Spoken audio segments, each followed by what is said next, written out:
been looking forward to this. Our guest today is Scott Miller, my old competitor when he worked for the St. Paul Pioneer Press, and we both covered the Minnesota Twins. We have great memories of those days, and he has written a book, Scott Miller, Why Baseball Managers Matter and Always Will. We're going to get into some Twin stuff, talk about Tom Kelly, Ron Gardenhire, Paul Molitor, Rocco Baldelli, the modern trend toward analytics, how some baseball franchises have bucked that trend with great effect. Lots of stuff to get to here. We're giving LaVelle and Roy the week off this week. It'll just be me and Scott talking. We're coming to you today from the Aquarius Home Services Studios. We're presented to you by Giggly THC Beverages and Onyx Hunt. We'll tell you more about those companies here in a little bit. Let's get to our conversation with the great Scott Miller. As promised, old friend Scott Miller is my guest today on Chin Music, our baseball show at talknorth.com.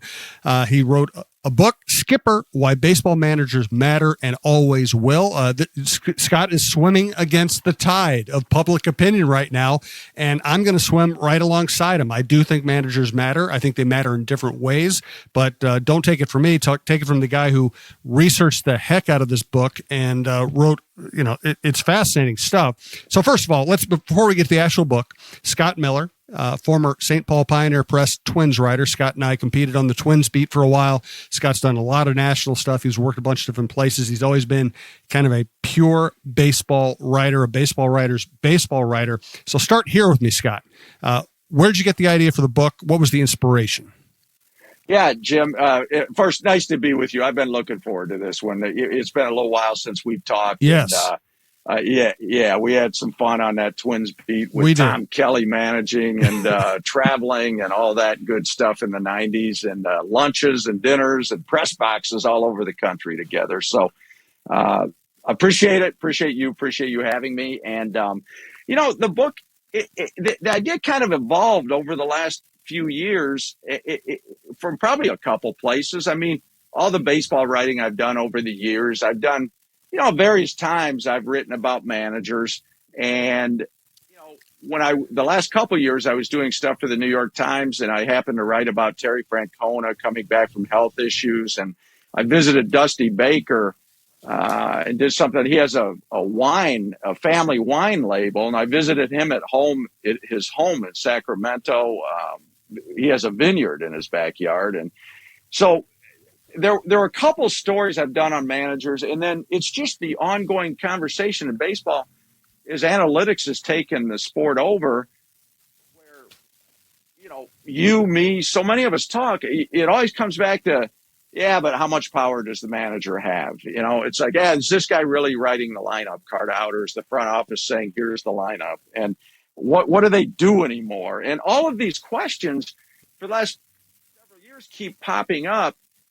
And it kind of came from there. I thought, well, let's dive into this. And I've been fortunate enough to cover the game long enough that, over the years, as you know, you develop relationships with different people. And,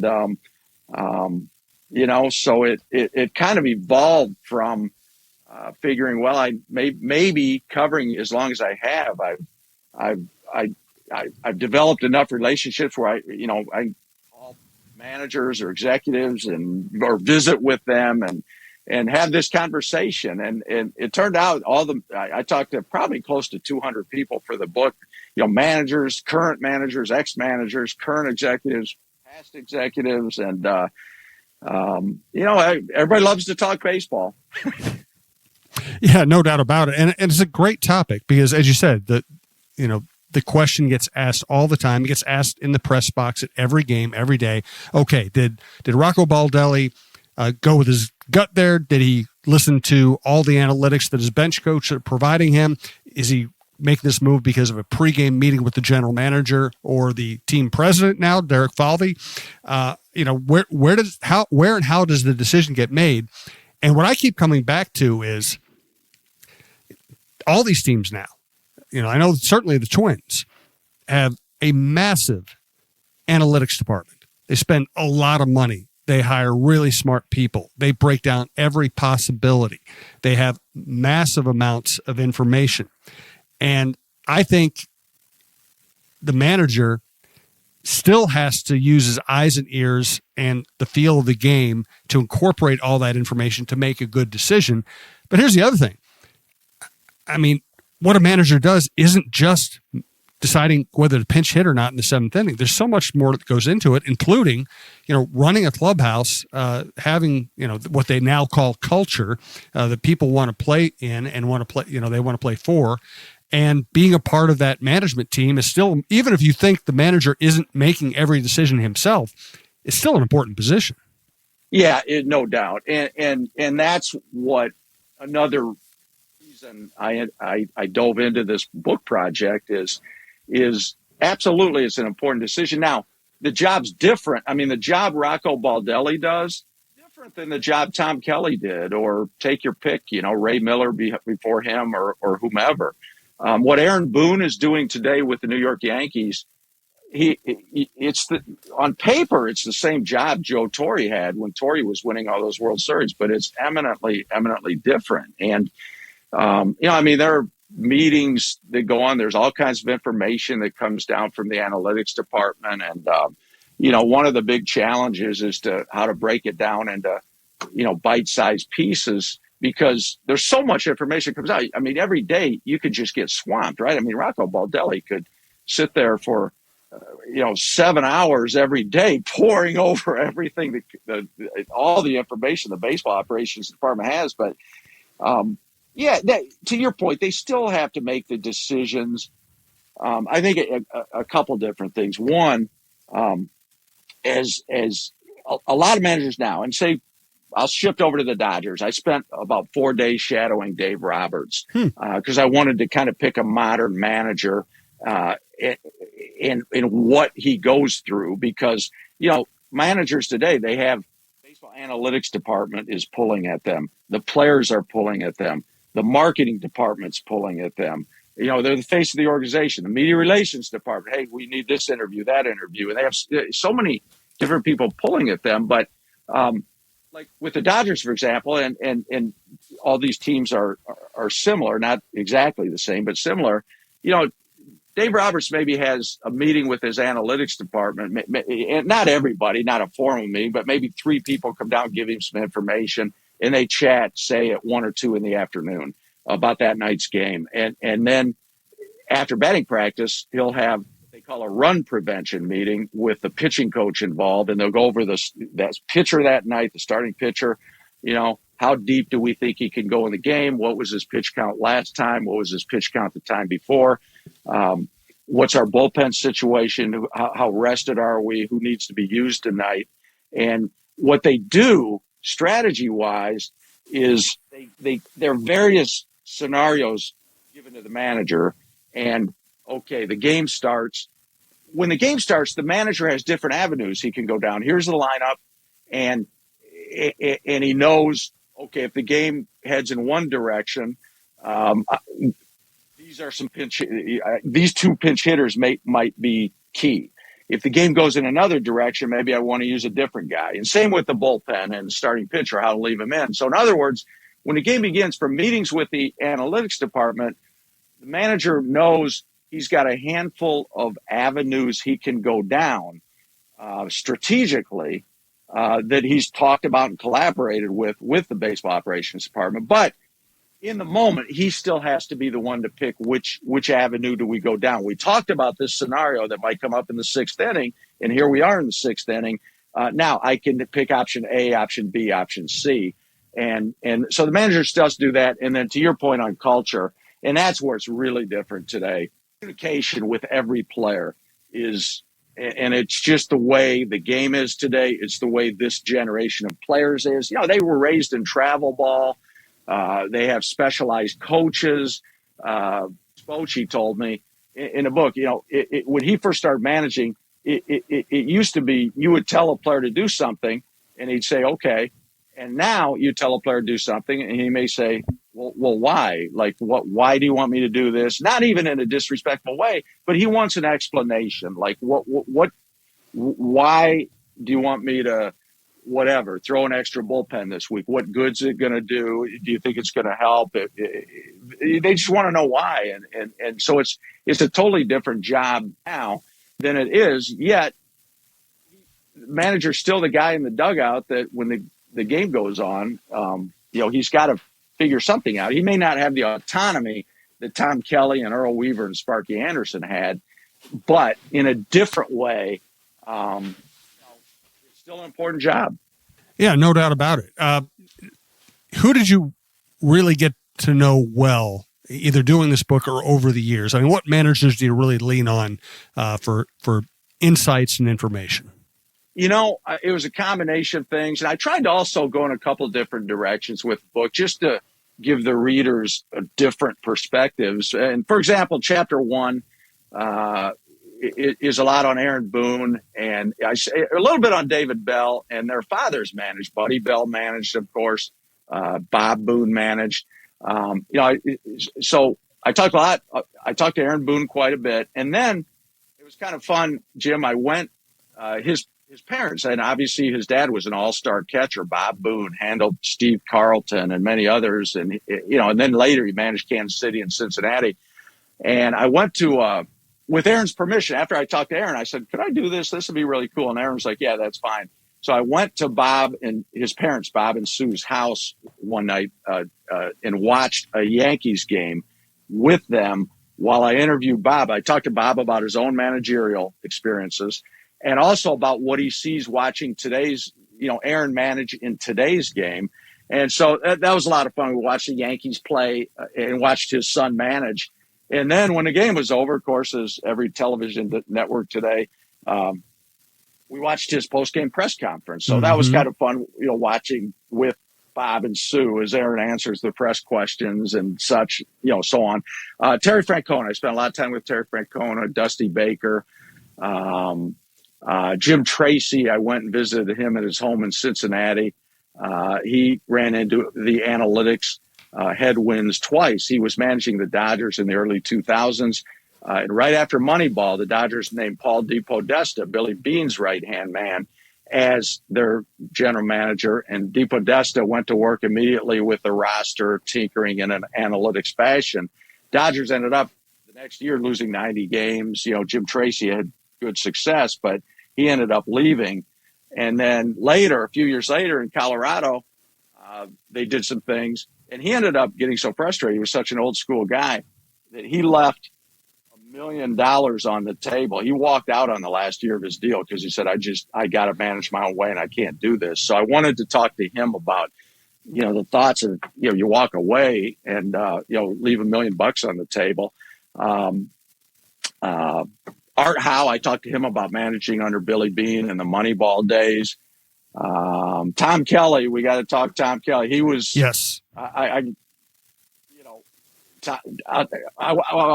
won't get that deep into. I don't know if you want to get into Tom Kelly yet, but well, let's do this. I got a funny story. Let's do this. Let me start a quick break. I do want to tell our listeners more about Giggly THC beverages. That's right. Let me tell you about Giggly THC beverages. I had one last night.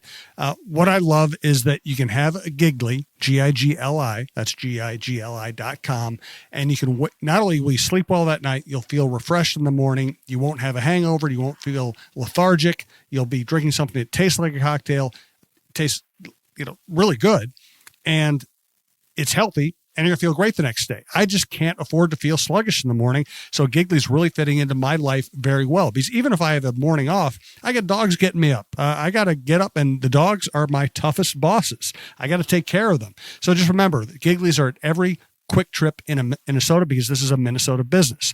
Bold flavors, bursting with flavor, real fruit juice, all natural. And you can find them in liquor stores and grocery stores pretty much everywhere. I see them everywhere I go these days. Giggly.com, promo code GigglyNorth gets you 50% off your first order. I've already used my code up. Now it's your turn. So thanks to Giggly for everything they've done for us.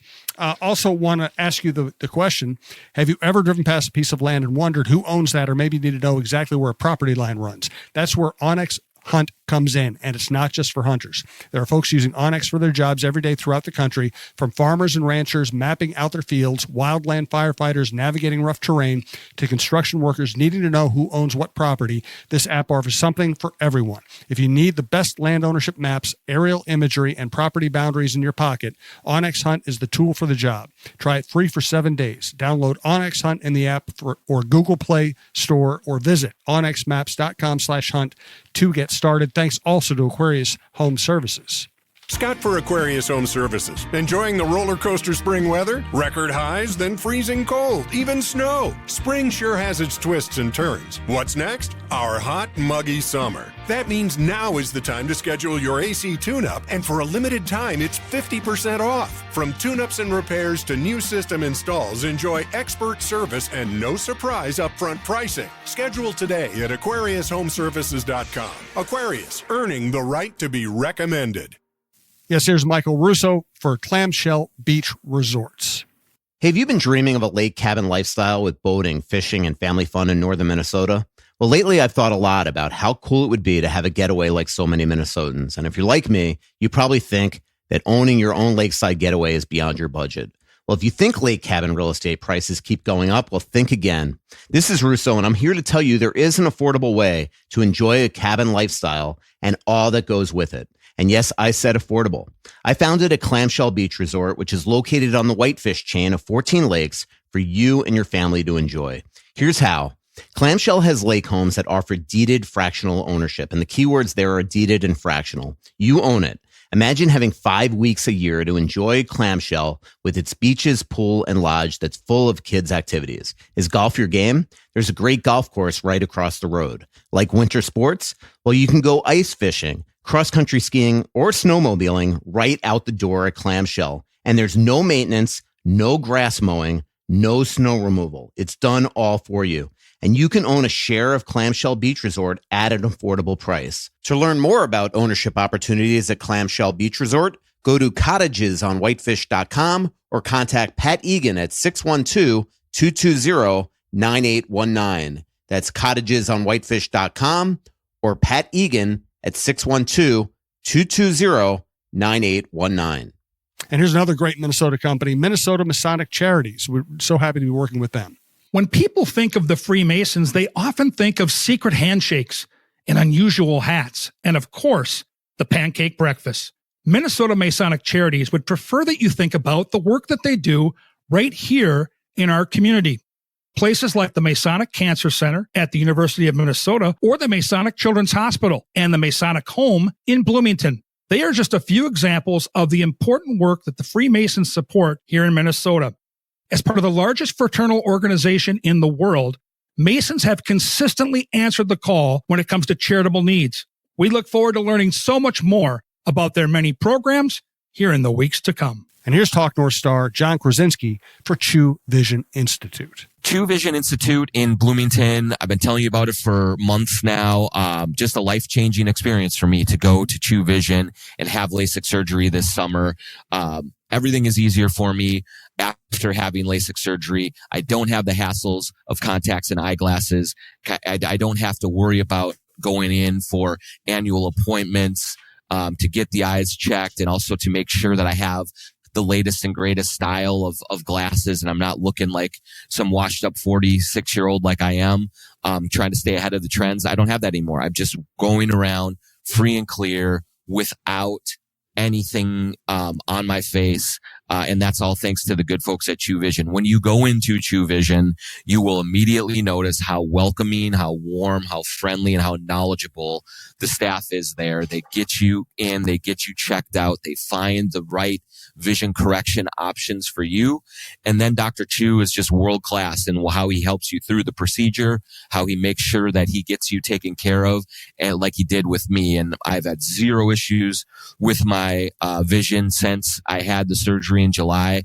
And I just keep kicking myself and wishing I would have done it 10 years ago. So go to chewvision.com and set up your consultation, tell them the John Krasinski show sent you, and get on with your life. Make it easier on yourself, and just get to the point where you can kick your own self in the butt and say, why didn't I do this a long time ago? And we'll come back here with Scott Miller, author of Skipper, Why Baseball Managers Matter and Always Will.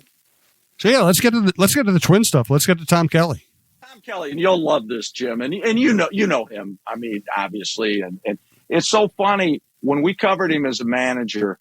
He was so prickly and on. He was on all the time in his job, right? And it was only later I'd run into him in spring training. He'd be on one of those backfields. You know this well. He'd be working on the backfields just as a volunteer after he retired from managing. And I used to love it. I'd swing through Fort Myers, and now he's all chatty. You know, you talk to him, and oh my gosh, and I love that. But anyway, one of the things I knew I wanted to do with book two, because it starts in the late 70s, is when I picked it up. And the reason I started then is not just because managers had all kinds of power then, but that's when the first computers were offered to the public. You know, in the late 70s, they were cumbersome things, but that's when the computers started. So I kind of wanted to parallel the rise of computers with the change in managers, and over the years. So it's like, what was the job like then? What's the job like now? How did we get from then to now? And why did we get from then to now? So within all that, I knew one of the points I definitely wanted to cover in the book was the famous Jack Morris 10-inning World Series game. And I wanted to also bring in the 2020 COVID bubble World Series game when Blake Snell was pitching against the Dodgers, and Kevin Cash famously went to remove him from the game. He was pitching the game of his life, but Cash didn't want him to face the Dodgers a third time. And the World Series changed on that day. They pulled him. Mookie Betts and the others got some hits. Dodgers come back and win. So I wanted to definitely talk to TK and Jack Morris, and I talked to Kent Herbeck about not just the Jack Morris game 7 of 1991 World Series, but were you guys watching the Tampa Bay game?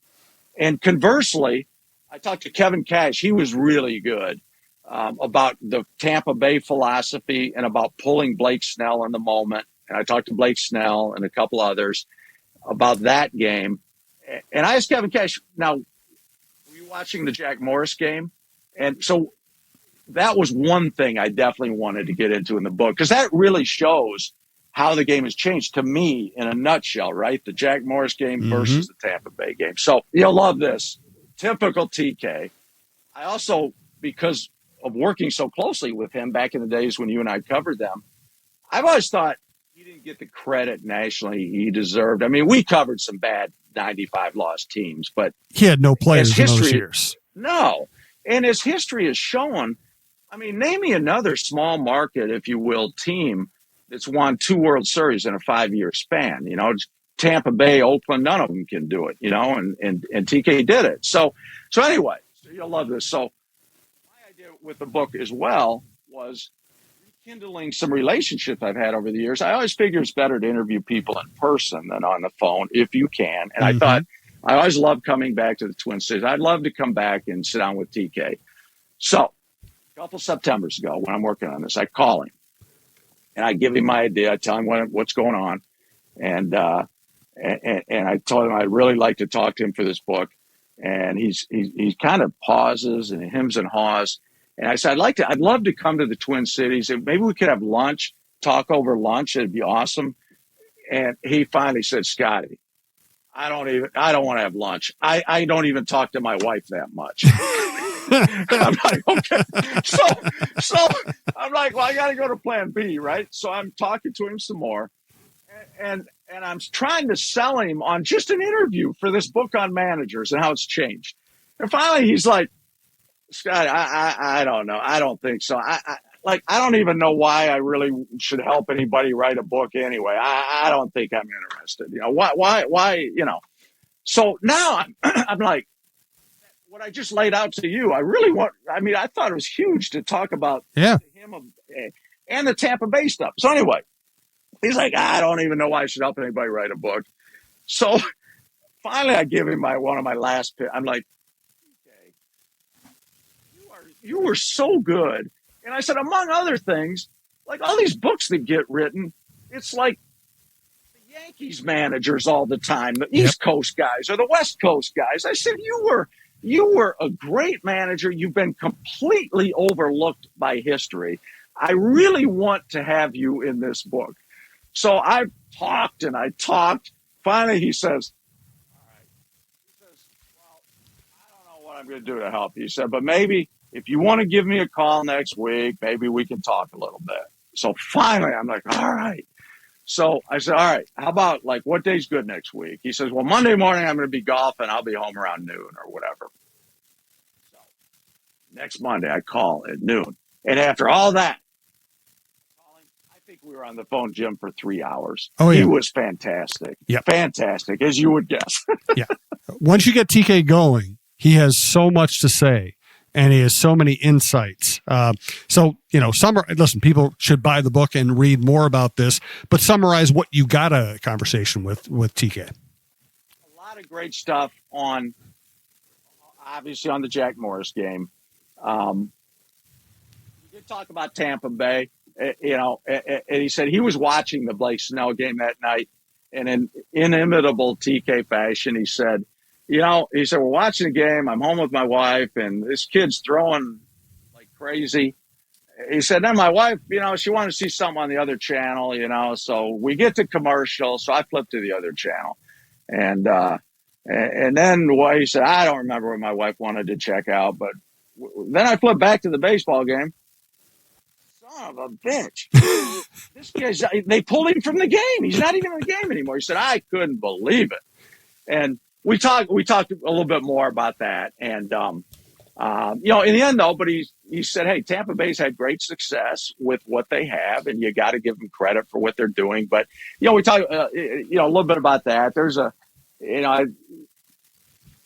his imprint on the game, his imprint on the Twins, and just how he had autonomy where the guys today don't. Paul Molitor told me that when he got the job, TK said, look, take a picture of yourself on day one, put it in your drawer, and as the years go on, every now and then take a look at that picture. And if what you're seeing in the mirror looks a lot different than that picture, it's time to just slow down a little bit. Mm-hmm. Try to slow it all down, and there's some stuff on that. There's also what I thought was a real poignant story. TK, it really meant a lot to him.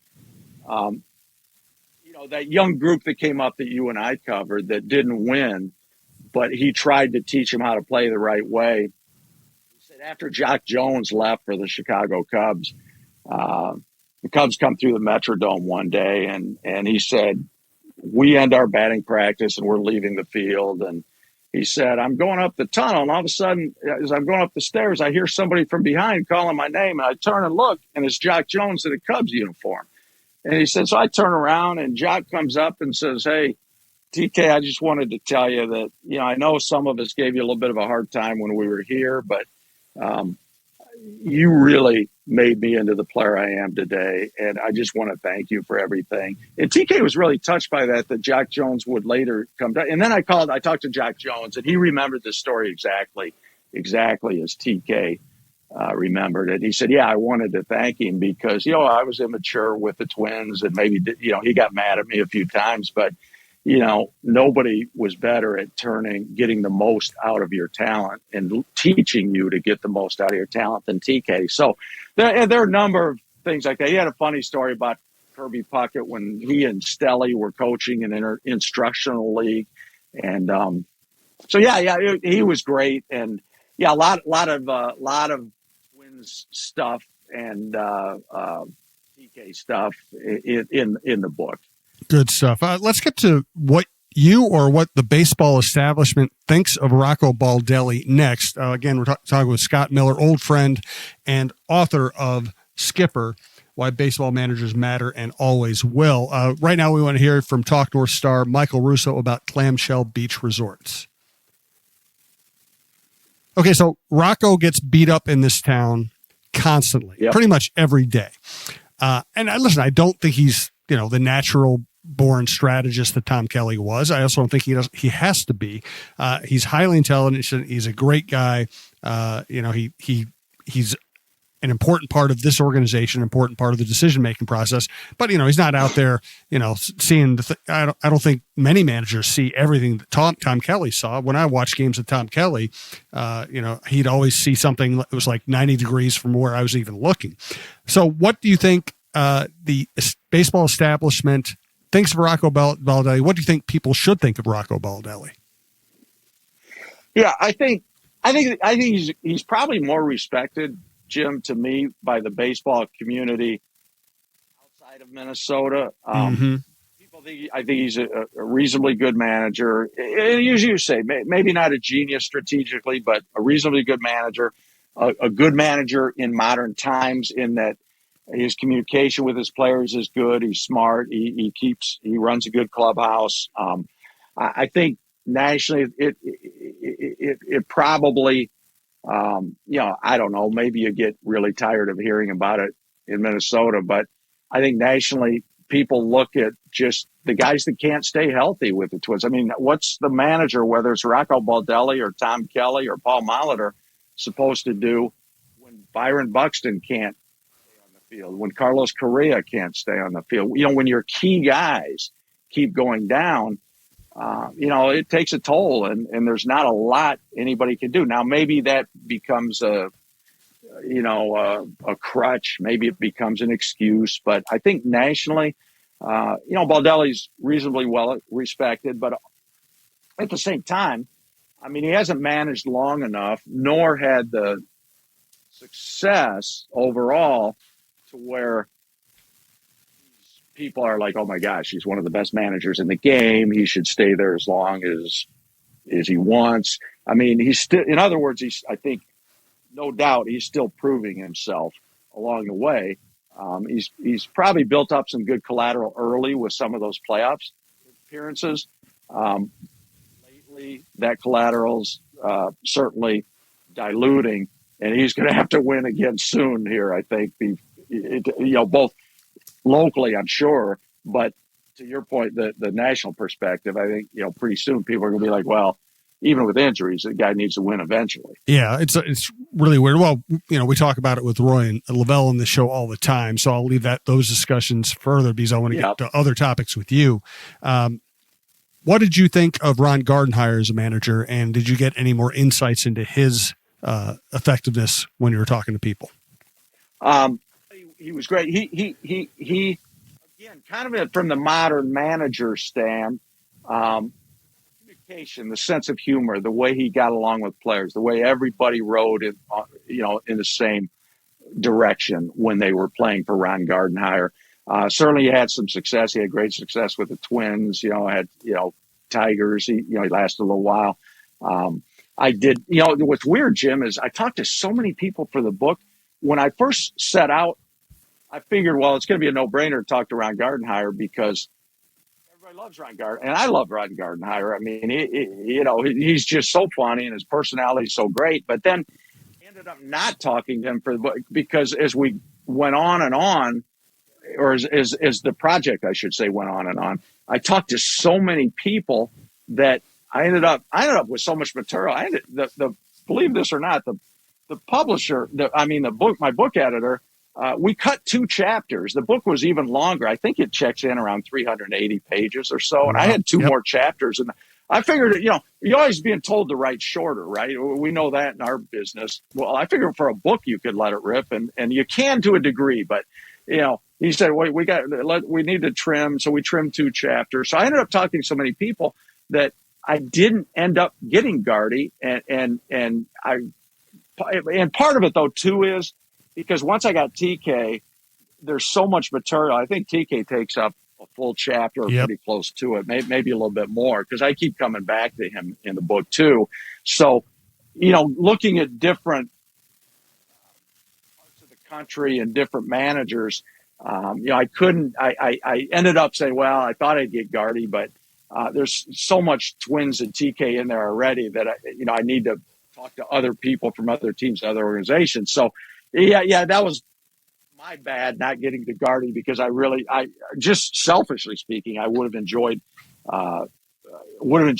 talking to him. So now I'm going to find another excuse to call him one of these days. Yeah, I mean, he was just so much fun. And last year's things started to wane, and he knew it, and he was frustrated, and you expect him to not be as much fun, but man, he was just the most fun you could imagine in terms of covering a manager. So I'm going to, this is great stuff. I'm really happy for you that you did the book. I hope it has great success. 3 things I want to get to here. I'm going to give you a moment to fulminate and think about this. We usually end every Chin Music episode with a booze and blues segment where Roy Smalley, LaVelle, Neal, and myself pick out something from either the world of alcohol or the world of music and just, make a recommendation. Hey, you should listen to this. You should try this drink. You should try this bourbon, whatever. So that will be the last thing I hit you for. So you get a second to think about that. The other 2 things, number one, the book publishing industry is so different these days. What is the best way for people to find your book and to purchase your book? Oh, thank you.